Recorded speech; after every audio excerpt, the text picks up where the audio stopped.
अलंकारपुरी पुण्यभूमी पवित्र, तिथे नांदतो ज्ञान राजा सुपात्र.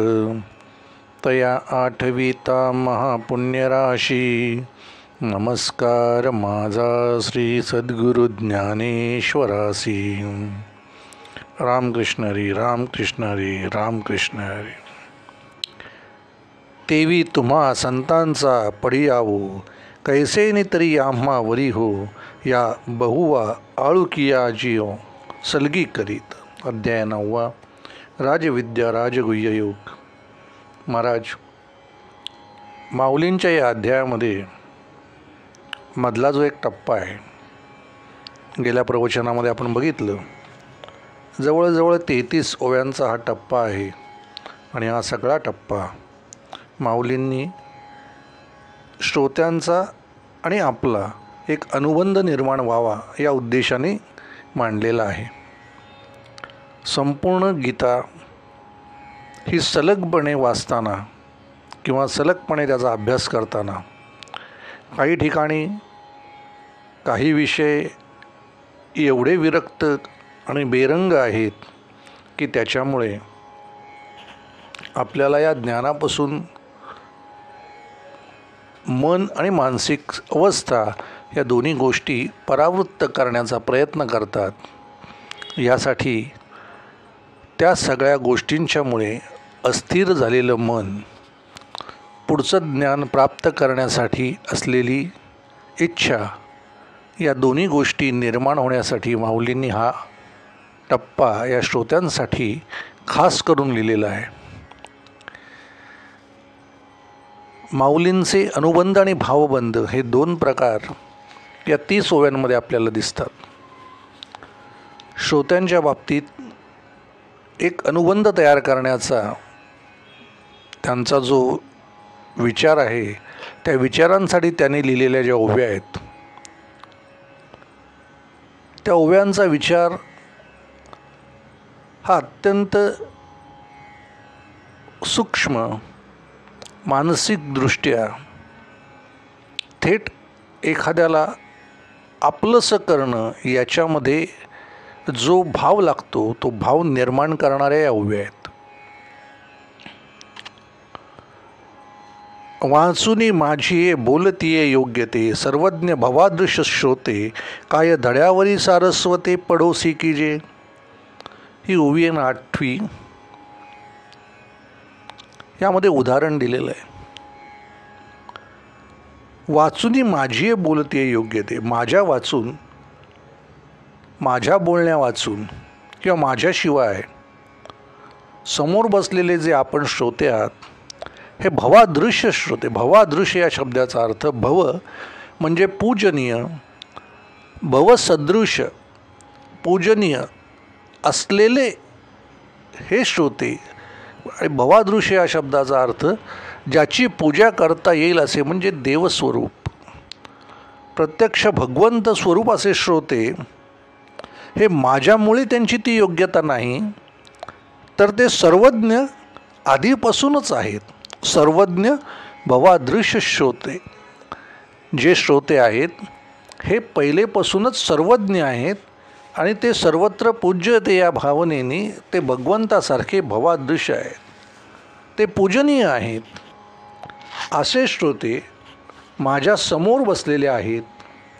आणि त्या श्रोत्यांना काय धड्यावरी सारस्वते पडोसी कीजे, हा एक उदाहरण किंवा त्यांची तुलना सारस्वते म्हणजे सरस्वतीपासून जन्माला आलेले किंवा सरस्वतीची मुले किंवा प्रत्यक्ष सरस्वतींनी ज्यांना निर्माण केलं आहे असे, काय धड्यावरी सारस्वते पडोसी कीजे, त्यांना मी धडे देऊन, त्यांना मी अभ्यास देऊन, त्यांना मी सांगून, त्यांना शिकवू शकतो काय. म्हणजे श्रोत्यांना तुम्ही प्रत्यक्ष सरस्वतीपासून निर्माण झालेले आहात, सरस्वतीने तुम्हाला निर्माण केलेलं आहे. तुम्ही सर्वज्ञ असे महाबुद्धिवान श्रोते आहात, पूजनीय भगवंतासारखे भवसदृश असे श्रोते आहात आणि अशा श्रोत्यांना मी काय शिकवणार, मी काय ज्ञान देणार. अवधारा आवडे तेसणा धुंदरू परी महातेजीन मिरवे काय करू. अमृताचिया ताटी वो गुरु ऐसी रससोय कैची. माऊली म्हणतात की अवधारा आवडे तेसणा धुंदरू. मोठा काजवा, हा काजवा आवडतो, जो प्रत्येकालाच आवडतो. रात्रीच्या वेळेला हा मोठा काजवा खूप मोठा प्रकाश देतो, तो आवडणाराच आहे, फार सुंदर आहे. परंतु दिवसा प्रत्यक्ष सूर्यासमोर त्या काजव्याला सुद्धा तेवढं तेज प्राप्त करता येत नाही किंवा तो तसा दिसत नाही. तो एक कीटकाच्या रूपात दिसतो. जो रात्री दिसेल सुंदर उडणारा मोठा काजवा, तो काजवा सूर्याच्या पुढे तेजहीन असा दिसेल. असा मी आहे. अमृताची या ताटी व गुरु ऐसी रससोय. अमृताच्या ताटामध्ये आणखीन काहीतरी वाढवावं आणि त्याला अमृताला जोड द्यावी. प्रत्यक्ष अमृत पानात वाढल्यानंतर त्याला जोड दुसऱ्या रसाची कशी देणार, किंवा अमृताच्या रसाला तोडीसतोड असा दुसरा रस कोणता. प्रत्यक्ष माऊलींनी समोरच्या श्रोत्यांना अमृताची उपमा दिलेली आहे, समोरच्या श्रोत्यांना महातेजाची सूर्याची उपमा दिलेली आहे. काय नक्की तुम्हाला या ओव्यातून समजलं असं जर विचारलं तर तुम्ही म्हणाल महाराज काहीच समजलं नाही. ठीक, काही उदाहरणं म्हणून माऊलीने तिथे मांडलेली आहेत, एक उदाहरणं म्हणून माऊलीने तिथे लिहिलेली आहेत, तुलनात्मक उदाहरणं तिथे दिलेली आहेत. परंतु हे कशासाठी केलं आहे याचा नीट मागोवा घेतलात तर तुम्हाला नीट समजेल. ब्रह्माक्षर निर्देश योगाच्या शेवटचा टप्पा, त्या शेवटच्या टप्प्यातील अनेक विषय हे अत्यंत गूढ, अनाकलनीय आणि विरक्तीच्या जवळ नेणारे आहे. बेरंग आहेत. तुमच्या जीवनामध्ये विरक्तीचा रंग भरल्यानंतर तुमचे सगळे रंग, उपभोगाचे सगळे रंग त्या विरक्तीच्या रंगामुळे तुमच्या देहातून निघून जातात. त्याच्यानंतर तुम्हाला कोणताही रंग आवडेन असा होतो. आलेली ही टोकाची विरक्ती ब्रह्माक्षर निर्देश योगाच्या शेवटच्या टप्प्यात, म्हणून आपण तो टप्पा थोडासा मागे ठेवला आहे. ती विरक्ती तुम्हाला अशा ठिकाणी घेऊन जाते की ज्या ठिकाणी तुम्ही कोणतीही गोष्ट आत्मसात करण्याच्या मनस्थितीतच नसता. मग ती स्थिती पुन्हा प्राप्त व्हावी, ती स्थिती तुम्हाला पुन्हा त्या ज्ञानाकडे घेऊन यावी, यासाठी तुम्हाला आवडेल असं, कारण प्रत्येकाला आपलं स्वतःचं केलेलं कौतुक नेहमी आवडतं. आपल्याला दिलेलं मोठेपण हे प्रत्येकाला आवडतं. ते विनासायास जे मोठेपण मिळतं त्या मोठेपणाला आपण सहज बोलतो. हा मानवी स्वभाव आहे, मनुष्य स्वभाव आहे. आणि हे मोठेपण मिरवण्यामध्ये माणसाचं मन सगळ्यात पुढे असतं. आपल्याला ज्या ठिकाणी मान मिळतो, ज्या ठिकाणी मोठेपण मिळतं, ज्या ठिकाणी आपला सन्मान होतो, त्याच ठिकाणी वारंवार जाण्याचा आपला प्रयत्न असतो. माऊलींनी ती गोष्ट, ती मानसिकता बरोबर हेरलेली आहे. माऊली प्रत्यक्ष मानसशास्त्रज्ञ म्हणावे लागतील, इतका खोल विचार या. समोर बसलेले श्रोते हे शैक्षणिकदृष्ट्या अत्यंत कमजोर आहेत, परंतु त्यांच्याकडे असलेलं वयपरत्वे आलेलं ज्ञान हे इतकं मोठं आहे की त्या ज्ञानापुढे मी जे सांगतो आहे ते अत्यंत क्षुल्लक आहे, त्याला काहीही महत्त्व नाही असं सांगितल्यानंतर तो श्रोता ते ऐकण्यासाठी पुन्हा पुन्हा येईल. कारण मला अत्यंत ज्ञानी असं माऊलींनी संबोधलेलं आहे. माझ्या एवढा ज्ञानी कोणी नाही आणि त्या ज्ञानाला समजून माऊली माझ्यासमोर ज्ञान प्रगट करतायत. हा जो विचार आहे ना, हा विचार त्यांना, त्या श्रोत्यांना, त्या काळातल्या श्रोत्यांना, आपल्यासारख्या श्रोत्यांना ज्ञानेश्वरी वाचण्यासाठी, पुढचा अध्याय वाचण्यासाठी 9व्या अध्यायात काय आहे, 10व्या अध्यायात काय आहे, 11व्या अध्यायामध्ये काय आहे हे विचारणं, स्वतःच्या मनाला आनंदित वाटावं यासाठी म्हणून माऊलींची ही ओवी आहे.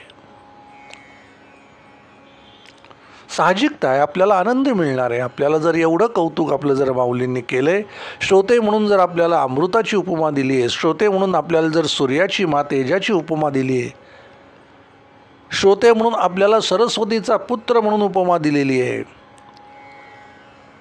श्रोते म्हणून सर्वज्ञ भवादृश्य म्हणजे प्रत्यक्ष भगवंताचं रूप, पूजनीय असं स्वरूप आपल्याला माऊलींनी दिलेलं आहे. या 4 अशा उत्तम उदाहरणांच्यामुळे आपलं महत्त्व या सृष्टीमधलं खूप मोठं आहे. खूप मोठा मान माऊलींनी आपल्याला दिलेला आहे. आपलं कौतुक माऊलींनी केलेलं आहे. श्रोते आहोत म्हणून आपलं माऊलींनी केलेलं कौतुक हा आशीर्वाद आपल्याकडे आहे. आणि या आशीर्वादाच्या जोरावर पुढचं ज्ञान आपल्याला ऐकण्याची मानसिक स्थिती आपोआप निर्माण होते. हा या ओव्यांचा खरा घेतलेला मागोवा आहे. अभ्यासात्मक जर विचार केला तर याच्यामागे मानसशास्त्र आहे. समोरच्याचं मन, भरकटलेलं मन, विरक्त झालेलं मन, संसारातनं उडालेलं मन, त्याला कोणत्याही गोष्टीची आता गरज राहिलेली नाही असं मन पुन्हा या ज्ञानासाठी पुन्हा या सृष्टीत घेऊन येणं, आपल्यासमोर बसवणं आणि त्याला पुढचं ज्ञान सांगणं, ही जी काही पद्धत आहे ही माऊलींनी या ओव्यांमधून आत्मसात केलेल्या मानसशास्त्राचा सगळ्यात मोठा ठेवा आहे. तो ठेवा तुम्हाला आम्हाला उलगडता आला पाहिजे. याचा उपयोग काय महाराज असा जर विचार केला तर आपल्याकडे अनेक प्रकारचं ज्ञान उपलब्ध असतं. अनेक गोष्टींमध्ये आपल्याकडे विद्वत्तेचं अगदी टोकाचं ज्ञान उपलब्ध असतं, परंतु देताना त्याला अहंकाराचं वेष्टन असतं.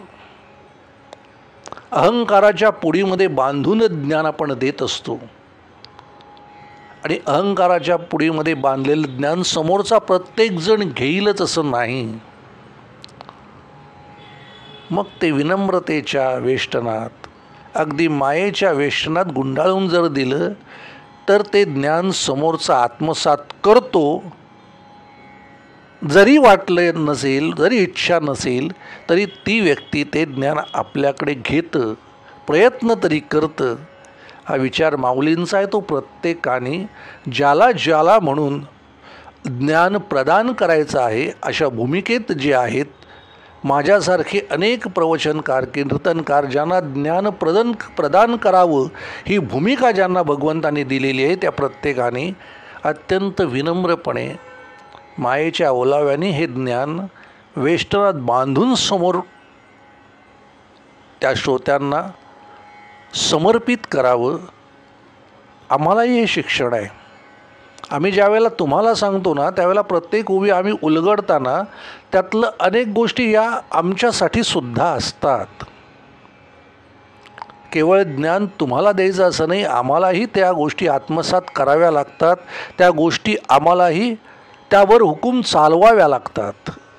आमच्या ध्येयालासुद्धा त्या गोष्टींचा पायंडा पाडून घ्यावा लागतो.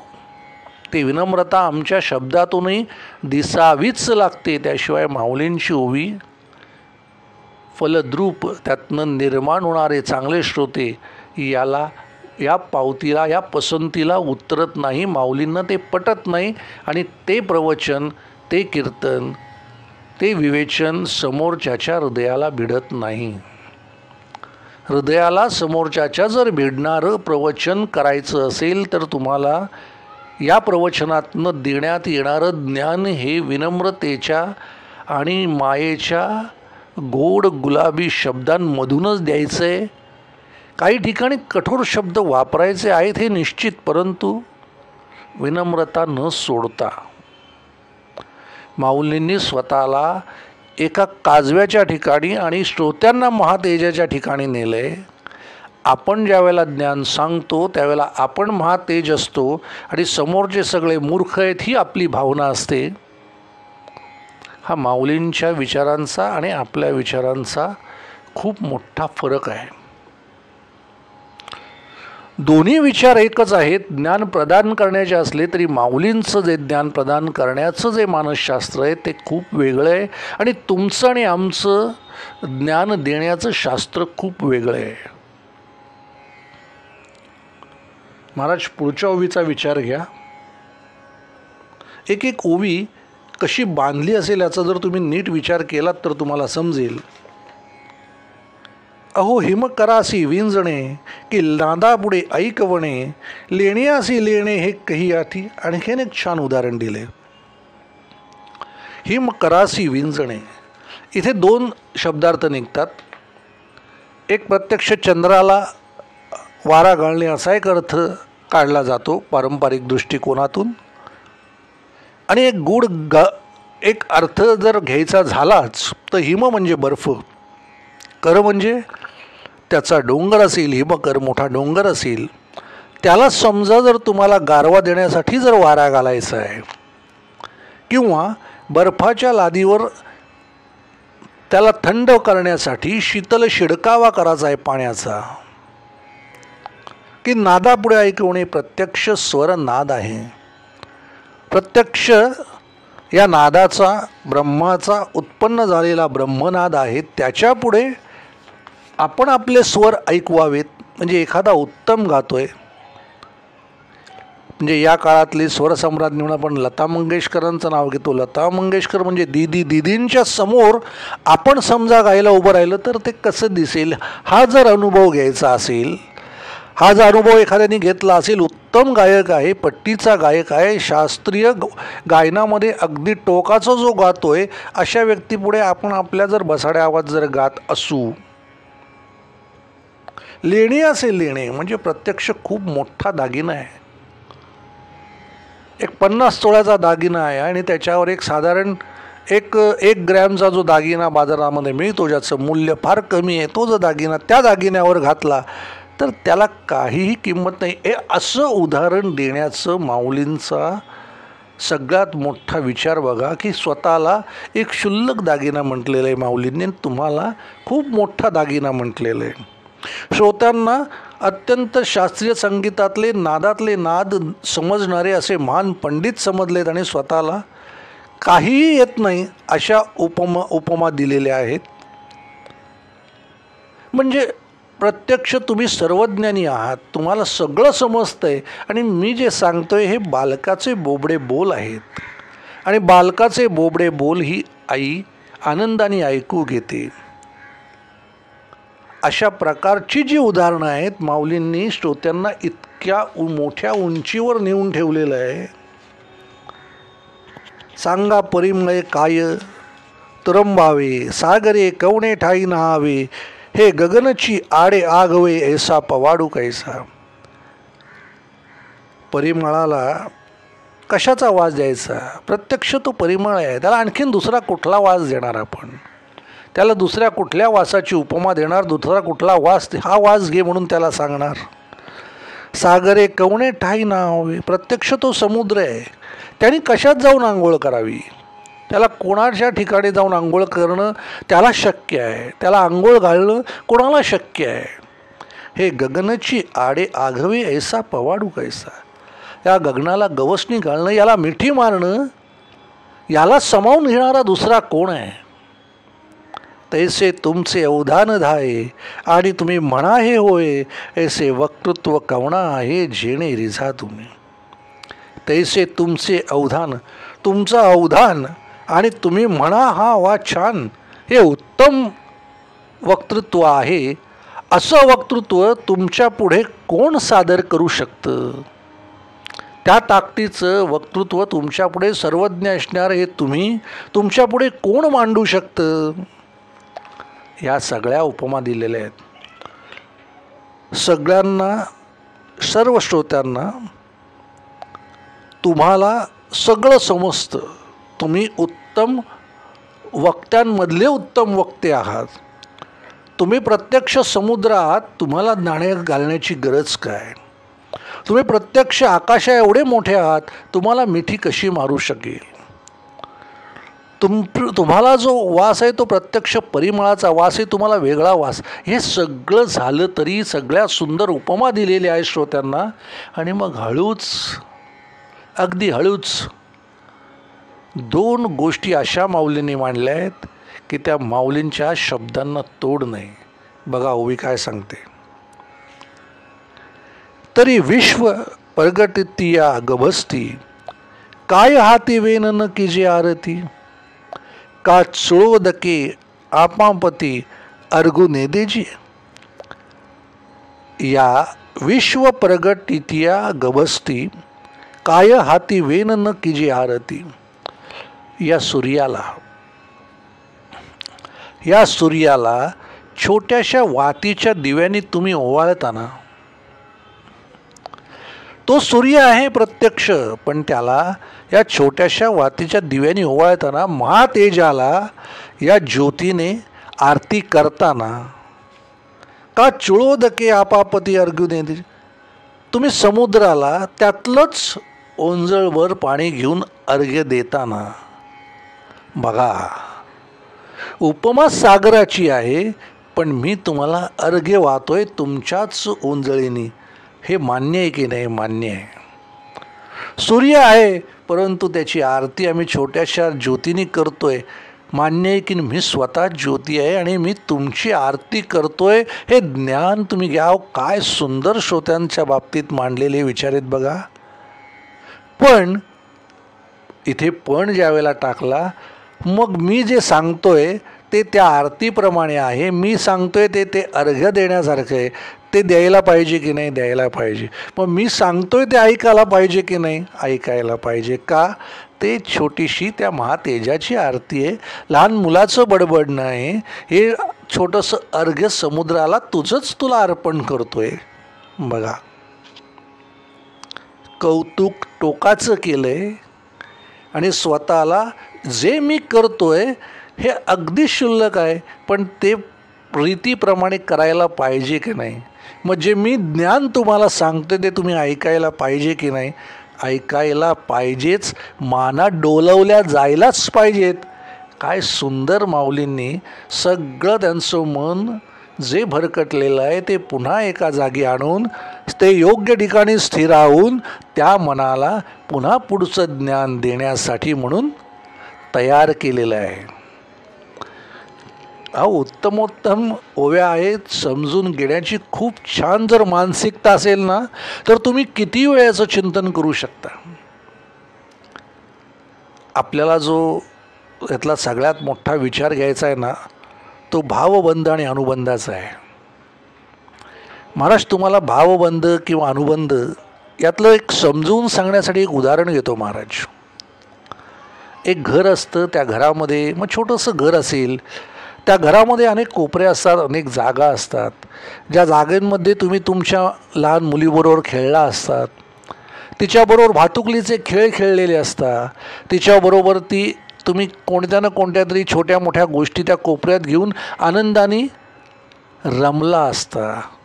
तुमच्या लहान मुलाचा घेतलेला एखाद्या कोपऱ्यातला अभ्यास असतो. ते सगळं घर, त्या सगळ्या भावना, ते सगळे असलेले तुमचे भावनिक बंध त्या जागेशी, त्या कोपऱ्यांशी, त्या घरातल्या छोट्या छोट्या गोष्टींशी गुंतलेले असतात. जुने वाडे, जुन्या वाड्यांमधल्या वस्तू, त्यामध्ये असलेली ती 80-90 वर्षांची माणसं, ते त्यांच्याकडे असलेल्या त्या बारीक बारीक गोष्टी, त्यांच्या त्या 80 वर्षातले असलेले ते अनुभव, ती तुमची सगळी पूर्वज मंडळी, ती वयस्कर मंडळी घरामध्ये त्या भावना जपून जगत असतात. ते असे सोन्यासारखी वाडे, सोन्यासारखी घरं आजच्या या दिवसांसारखी सहजासहजी ते बदलत नाहीत, त्यांना बदलता येत नाहीत. एखादं जुनं घर, एखाद्या जुन्या गोष्टी जर बदलायच्या असल्या तर त्यांच्या मनावर खूप मानसिक ताण येतो.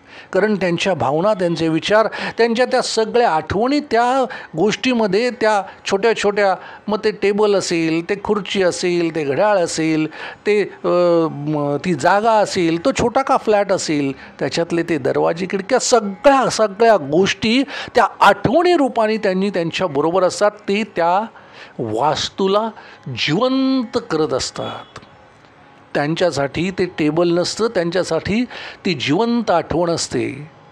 त्यांच्यासाठी तो घराचा कोपरा नसतो, त्यांच्यासाठी तो भातुकलीच्या जिवंत आठवणीचा एक मोठा खेळ असतो. हे सगळ्या गोष्टी महाराज तुमच्या आईवडिलांनी आजच्या काळामध्ये ज्या 60-70 वर्षे वयाची असतील त्या सगळ्यांनी या गोष्टी, या आठवणी जपलेल्या असतात. आणि अचानक तुम्हाला वाटलं म्हणून जर तुम्ही ते घर नष्ट केलं, त्या आठवणी, त्यांच्या त्या सगळ्या जर गोष्टी तुम्ही नष्ट केल्यात, तर त्यांचा जो अनुबंध आहे, त्यांच्या त्या वस्तूंमधला जो भावबंध आहे, त्यांच्या आठवणीत त्या पुसल्या जातात. हो, ती लोक तुम्हाला नाही काही बोलत, पण त्या आठवणी पुसल्या गेल्यानंतर या आयुष्यात त्यांना जगण्यात स्वारस्यच वाटत नाही. कारण त्यांचा भाव ज्या गोष्टींमध्ये जिवंत आहे, त्यांचं ते घर जिवंत आहे, त्यांचे ते कोपरे घराचे जिवंत आहेत, त्यातनं तुम्ही त्यांना काढलं की त्यांच्यात काहीच शिल्लक राहिलेलं नाही. अहो, देव म्हणजे काय? देव म्हणजे भाव, त्या मूर्तीतला भाव आहे. हो, सातत्याने अनेक वर्ष पूजा करणाऱ्या त्या व्यक्तीच्या हातून पूजा झाल्यानंतर दिसणारे ते देव आणि असेच राहिलेले देव, यातला खूप मोठा फरक आहे. कधी बघा, सातत्याने एखादी व्यक्ती एखाद्या देवारातल्या देवांची पूजा करते, त्याच्यानंतर त्यातलं चैतन्य अनुभवण्याचा प्रयत्न करा. ते चैतन्य, तो विचार, त्यांचा तो भाव, त्यांचा तो अनुबंध त्या देवामध्ये इथे देव प्रगट करतो, देव प्रत्यक्ष तिथे वास करतो, कारण त्याचा भावबंध आहे. देव भावाचा भुकेला, हा भाव त्याचा तिथे आहे. त्या भावावरती ही सगळी सृष्टी निर्माण झालेली आहे, म्हणून याला भावार्थ दीपिका म्हणतात. ज्ञानेश्वरी कठोर आणि निष्क्रिय मूर्ख माणसाला, ज्याच्या मनात भावविश्व नाही, त्याला हे समजणारी ज्ञानेश्वरी नाही. माऊलींनी तुम्हाला अशा ठिकाणी घेऊन गेले ना, ज्या ठिकाणी एक वेगळं जग आहे. तुम्ही डोळ्यांनी बघता ते हाताचं स्पर्श जग आहे. तुमचं जग हाताने स्पर्श करणारं जग तुम्ही अनुभवता. आजच्या या जगामध्ये स्पर्श ज्या गोष्टीला होतो ते जग तुम्ही अनुभवता. आणि एक जग आहे डोळे मिटून अस्तित्व नसलेलं अनुबंधाचं जग तुम्ही अनुभवता.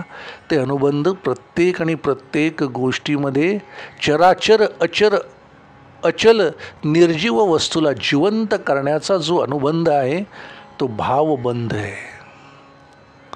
तो भावबंध तुम्हाला या सृष्टीमध्ये जगण्याची प्रेरणा देतो, जगवतो. आणि त्या भावबंधातलं मी तुम्हाला जे सांगतोय ना, तो अनुभव तुम्ही घ्या. त्या तुम्ही खेळलेले ते सगळे क्षण, तुमच्या त्या आठवणी त्या वास्तूमध्ये आहेत. आणि अशी वास्तू नष्ट करू नका, अशी वास्तू नष्ट करू नका, ती वास्तू जपा.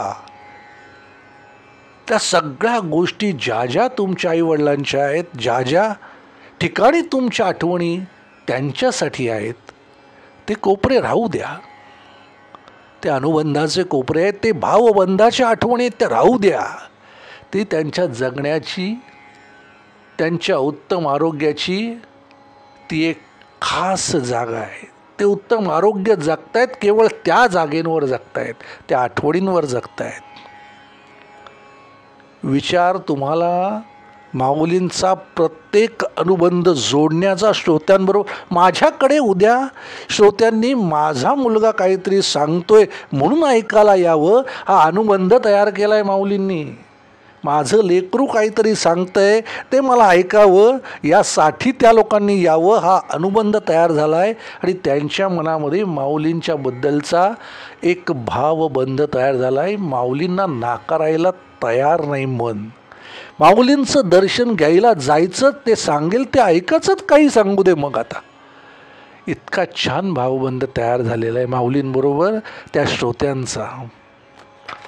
अनेक गोष्टी महाराज या चिंतनाच्या फार सुंदर आहेत. श्रोत्यांच्या तुलना आणि सगळ्या गोष्टींचे विचार,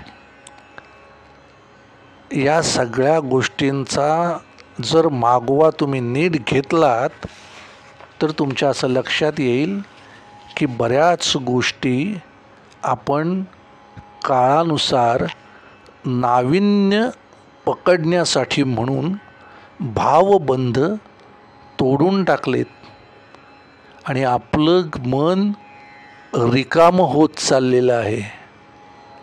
रिकामा मनाचा माणूस, रिकाम्या मनाचा अनुबंध नसलेला, भावबंध नसलेला मनुष्य या सृष्टीमध्ये नैराश्याच्या गर्तेत अडकून ठार मरतो. या पलीकडे त्याचं जग नाही. निर्माण करायचंय अनुबंध, निर्माण करायचा आहे भावबंध, हा या आजच्या प्रवचनाचा सगळ्यात मोठा विचार आहे महाराज.